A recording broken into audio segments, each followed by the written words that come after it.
আসসালামু আলাইকুম। প্রথমে আমি বেটে নিয়েছি মিক্সারে একটি টমেটো, একটি পেঁয়াজ ও 3টি কাঁচা লঙ্কা। এরপর মাছটাকে ধুয়ে পরিষ্কার করে পোঁটা ফেলে এইভাবে রেখে দিয়েছি নুন মাখিয়ে। এরপর আমি এই বাটা মশলায় দিয়ে দিলাম হলুদ গুঁড়া 1 চামচ, এটা আমি ছোট চামচের 1 চামচ দিচ্ছি, লঙ্কা গুঁড়া 1 চামচ, এরপর দিয়ে দিলাম ধনে গুঁড়া 1 চামচ,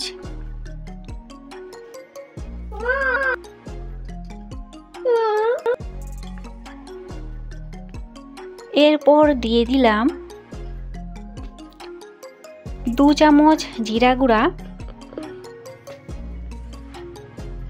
সাদা তেল দিয়ে দিলাম আধা কাপের মতো। আপনারা চাইলে যে কোনো তেল দিতে পারেন।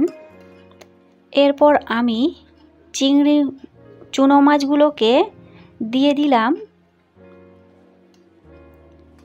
এতে আমি দিয়ে দিলাম আদা ও রসুন বাটা 1 চামচ, এটা চায়ের চামচের 1 চামচ দিলাম এবং স্বাদ মতো নুন দিয়ে দিলাম।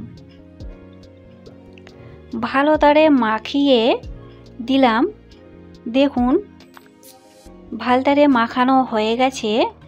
অল্পটুকু পানি দিলাম সিদ্ধ হওয়ার জন্য।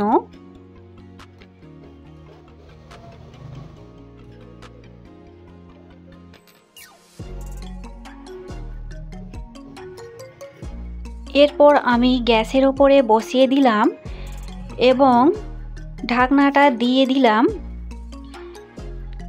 এরপর ঝোলটা ফুটে গেলে গ্যাসটা লো মিডিয়াম আঁচেই রেখে দিতে হবে। এরপর প্রায় 20-25 মিনিট পর এরকম ঝোলটা মরে যাবে।